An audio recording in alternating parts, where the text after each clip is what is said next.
ये कहानी है गांव के एक पुराने से मकान की। उस मकान में दो परिवार रहते थे। ऊपर वाली मंजिल पर अमीर जेठानी रमा और नीचे की मंजिल पर उसकी गरीब देवरानी सुनीता।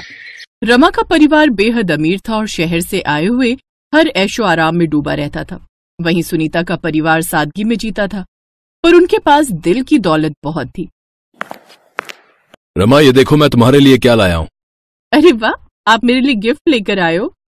अरे एक बार खोल कर तो देखो। रमा ने गिफ्ट खोलकर देखा तो उसमें एक बहुत महंगी साड़ी थी। उसमें हीरे जड़े हुए थे।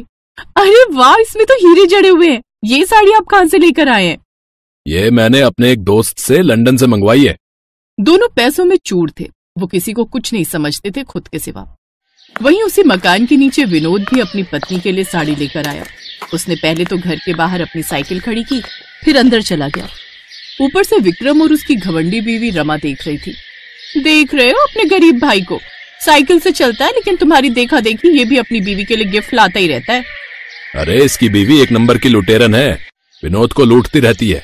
खैर, विनोद ने अपनी बीवी सुनीता को साड़ी दी। विनोद, मैंने आपसे कितनी बार कहा है कि आप फिजूल खर्च मत किया करो। आप खुद के लिए तो कुछ लेते नहीं हो। जब भी आपको पैसे मिलते हैं आप मेरे लिए कुछ न कुछ ले आते हो। सुनीता, लोग औरतों को ज्यादा देखते हैं, आदमियों को नहीं। अब जल्दी से खाना बना दो, मुझे बहुत जोरों की भूख लगी है। बातें घुमाना तो कोई आपसे सीखे। ठीक है, आप हाथ पैर धो लीजिए, मैंने सारा खाना पहले ही बना लिया है। तो इस तरह से उन लोगों की जिंदगी बीत रही थी। फिर एक दिन रमा के घर कुछ शहर के खास मेहमान आने वाले थे। उसके पति ने बड़े बड़े शहर के लोगों को अपने घर बुलाया था। रमा का घर महंगे फर्नीचर और सजावट से भरा पड़ा था। रमा, किसी चीज की भी कमी नहीं होनी चाहिए। सारे नौकरों को बोल दो कि अगर गलती से भी किसी भी चीज की कमी रह गई तो उनकी 2 महीने की पगार काट लूंगा। वो तो मैंने सारे नौकरों को पहले ही बोल दिया है। वैसे नौकरों ने काम बढ़िया किया है। हमारे मेहमान तो हमारा घर देखकर ही जल भुन जाएंगे, देख लेना। मैंने खर्चा भी तो खूब किया है, अपने नीचे वाले भिखमंगों के जैसे नहीं है हम लोग। वहीं नीचे सुनीता के घर में उसके गरीब रिश्तेदार पहुंच चुके थे। बच्चों की चहल पहल और छोटे छोटे उपहारों के साथ वे बेहद खुश दिखाई दे रहे थे। अरे बच्चों देखो, तुम्हारे मामा तुम्हारे लिए क्या लाए हैं। अरे आइए आइए मामा जी, हम सब तब से ही आपकी राह देख रहे थे, तुम बड़ी देर कर दी आने में। अरे क्या बताऊं बेटा, हम गरीब लोग हैं, हम चाहकर भी कहीं टाइम पर नहीं पहुंच पाते। बेटा, मैंने कल रात ही ट्रेन पकड़ ली थी, पर रास्ते में एक हादसा हो गया और इसलिए ट्रेन रास्ते में ही 8 घंटे खड़ी रही, वरना मैं आज सुबह ही पहुंच गया होता। मामा, देर हो गई तो कोई बात नहीं, कम से कम आप सही सलामत तो हैं। सुनीता, बातें तो होती रहेंगी, जल्दी से मामा जी और बच्चों के लिए खाना लगाओ। मामा जी कल रात से ट्रेन में बैठे, उन्हें भूख लगी होगी। मामा जी आप फ्रेश हो जाइए, तब तक मैं खाना लगाती हूँ। सुनीता खाना लगाने लगी। वहीं उसी वक्त रमा के अमीर मेहमान अपनी बड़ी गाड़ी से उतरे और ऊपर वाले रमा के मकान में चले गए। वो जब ऊपर मंजिल पर पहुंचे तो उन्होंने ऊपर बालकनी से सुनीता के घर की तरफ देखा। वहां पर विनोद, सुनीता और उसके बच्चे हंसी खुशी मना रहे थे। तभी रमा के मेहमानों ने कहा, अरे ये कौन लोग हैं भाई जो यहाँ गरीबों की तरह रह रहे हैं? इनके कपड़े और घर की हालत देखिए। रमा, तुम्हें इन लोगों के साथ यहाँ रहना पड़ता है। हाँ सही कहा, इन लोगों की वजह से तुम्हारे घर की शोभा बिगड़ रही है। इन भिखारियों के आसपास भी नहीं भटकना चाहिए, वरना उनकी जैसी मानसिकता तुम लोगों की हो जाएगी। वो लोग भी जोर जोर से बातें कर रहे थे, इसलिए सुनीता के रिश्तेदारों ने उनकी ये बातें सुन ली। खैर, ये सब सुनकर रमा ने भी अपने मेहमानों का साथ दिया और कहा, हाँ क्या करें, हमारे यहाँ ये लोग मजबूरी है, हमारे साथ रहते हैं लेकिन हमसे बहुत दूर है। ये सब बातें सुनीता और उसका पति विनोद भी सुन लेता है। ये सब सुनकर सुनीता का दिल टूट जाता है, लेकिन वो चुपचाप सहन करती है। उसके गरीब रिश्तेदार उसे समझाते हैं, सुनीता मत सोचो इन बातों को, बड़े लोग हमेशा छोटे लोगों का मजाक उड़ाते हैं। हमें हमारी मेहनत पर भरोसा रखना चाहिए, एक दिन भगवान जरूर न्याय करेंगे। आप ठीक कहते हो, हम गरीब हैं लेकिन हमारे पास आत्मसम्मान है, हमें इस पर गर्व है। ये हुई ना बात, मैंने बहुत से अमीर देखे हैं पर इन लोगों जैसा कभी नहीं देखा।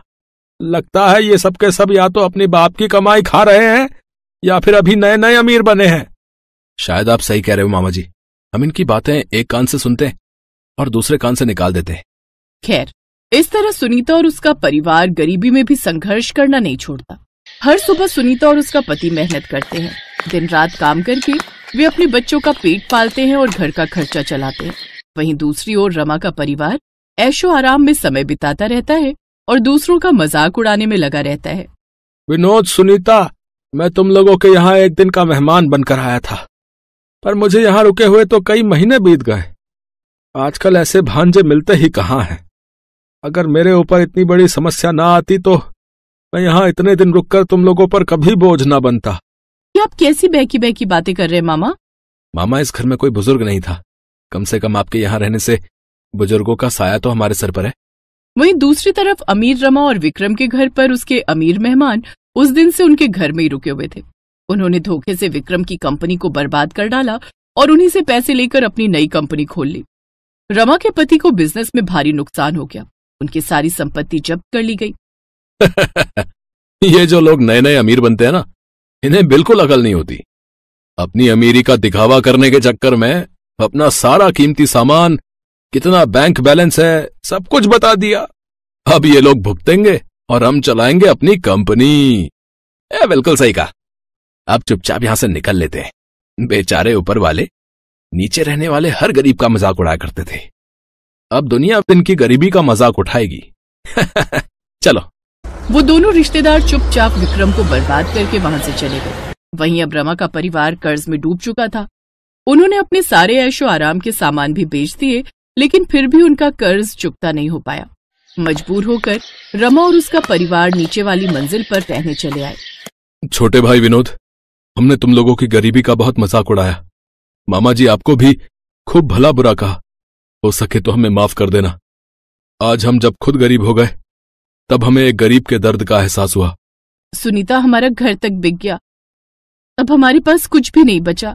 मेरे अंदर पैसों का घमंड आ गया था और शायद हमें उसी की सजा मिली है। अगर आप लोग हमारे गरीब खाने में रह सके तो आइए। हमारा घर भले ही छोटा है पर हमारा दिल बहुत बड़ा है।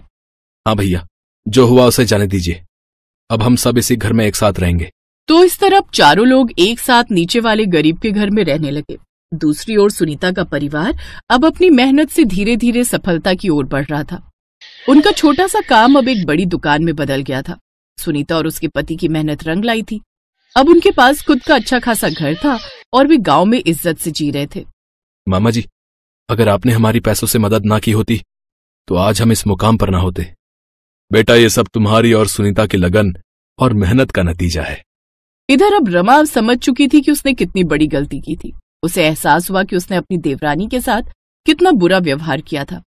एक दिन वो अपनी गलती का पश्चाताप करने के लिए सुनीता के पास गई और हाथ जोड़कर माफी मांगते हुए बोली, सुनीता, मुझे माफ कर दो। मैंने तुम्हें और तुम्हारे मेहमानों का बहुत अपमान किया।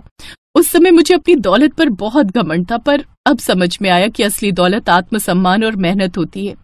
रमा दीदी, आपको माफी मांगने की कोई जरूरत नहीं है। हालात कभी भी बदल सकते हैं। मेहनत और इज्जत से जीना ही असली दौलत है। हम सभी एक ही परिवार हैं। रमा का परिवार अब गरीब हो चुका था और वही लोग जिनका वे कभी मजाक उड़ाते थे अब उनकी मदद के लिए आगे आए। गांव वालों ने भी रमा का मजाक उड़ाया, लेकिन सुनीता और उसके पति ने रमा के परिवार को सहारा दिया। रमा के अमीर मेहमानों ने उन्हें ही चूना लगा दिया। वहीं गरीब सुनीता के मेहमान ने उनकी मदद की और साथ दिया।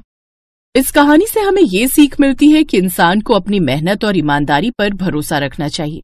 असली दौलत पैसा नहीं, बल्कि वो इज्जत और आत्मसम्मान है जो हमारी मेहनत से हमें मिलता है।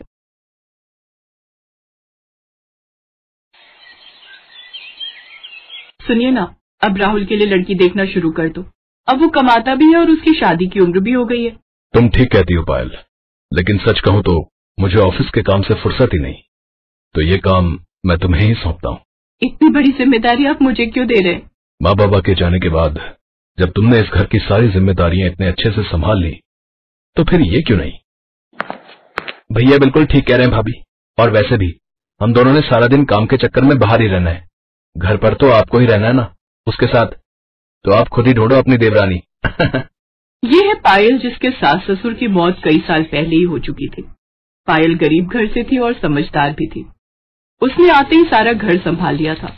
अपने देवर और पति की बात सुनने के बाद अगले दिन से ही पायल अपने देवर के लिए लड़कियां देखना शुरू कर देती है, लेकिन उसे एक लड़की भी समझ में नहीं आती। ऐसे ही कुछ दिन बीत जाते हैं, लेकिन इसी दौरान राहुल को एक अमीर घर की लड़की रिया मिलती है, जिससे दोस्ती के कुछ दिन बाद ही दोनों में प्यार हो जाता है और फिर राहुल उसे सबसे मिलवाता है। पायल और प्रवेश रिया के घर वालों से मिलते हैं, जहां शुरू में तो वो इस शादी के लिए मना करते हैं क्योंकि राहुल बड़े घर का लड़का नहीं था, लेकिन फिर रिया की मर्जी के आगे उन सबको झुकना ही पड़ता है और वो उनकी शादी के लिए मान जाते हैं। फिर एक रोज पायल की पड़ोसन सरला मौसी वहां आती है। सरला की आदत थी वो अक्सर लोगों के घरों में फूट डलवाती थी और मजे लेती थी। उस रोज भी उसने ऐसा ही किया। देख पायल, ज्यादा ख्याली पुलाव मत पका। इतिहास गवाह है जेठानी और देवरानी कभी बहनों जैसी नहीं रह सकती। वो नए जमाने की लड़की है तो जाहिर है तुझसे तो तेज तर्रार ही होगी ना। तो एक बात समझ ले, तूने अगर जरा भी ढील दी ना तो बस घर की डोर खिंच जाएगी तेरे हाथ से। रिया अमीर घर से थी, इसलिए उसकी शादी बड़े धूमधाम से होती है और वो अपने साथ खूब सामान भी लाती है। वाह, नई बहू तो कितने पैसे वाली घर से आई है। ये तो अपने साथ कितना दहेज लाई है। लेकिन जब बेचारी पायल आई थी 2 जोड़ी कपड़े में ही आ गई थी।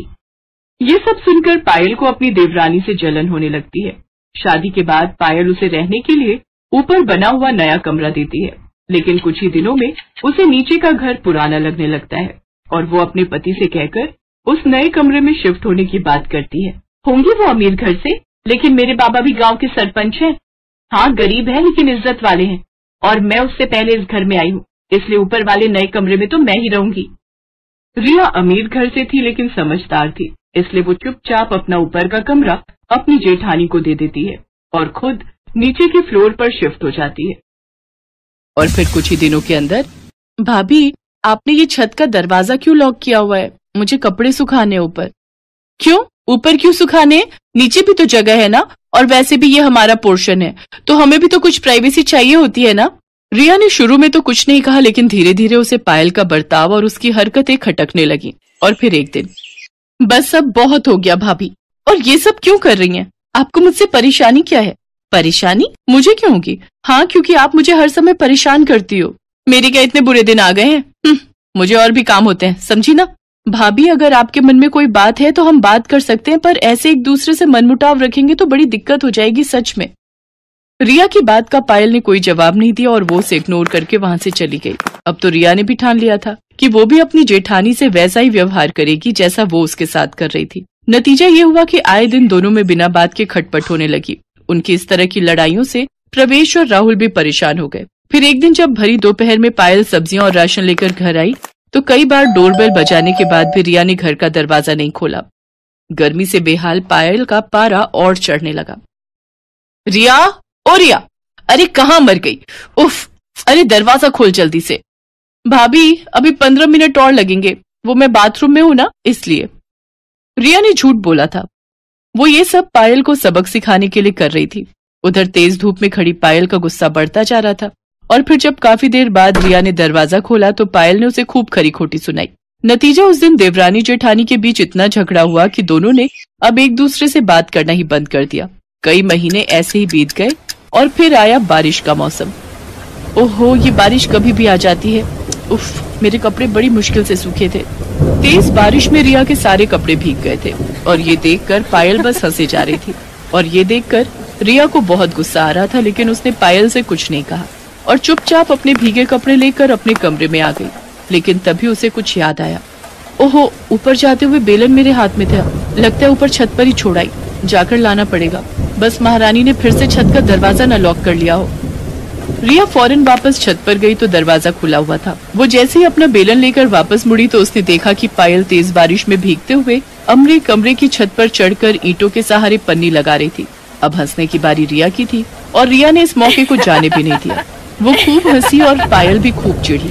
फिर रिया वापस नीचे आ गई, लेकिन जब कई घंटों तक बारिश नहीं रुकी और पायल के कमरे में लगातार पानी टपकता ही रहा तो रिया को पायल के लिए बुरा लगा। फिर कुछ सोचकर उसने ऊपर आकर पायल से कहा, भाभी अब बस करो, कपड़े बदल लो और नीचे आ जाओ वरना बीमार पड़ जाओगी, मैं चाय बना देती हूँ। रिया की बात सुनकर पायल हैरान थी, लेकिन सच तो यही था कि वो भी पानी सींच कर परेशान हो चुकी थी।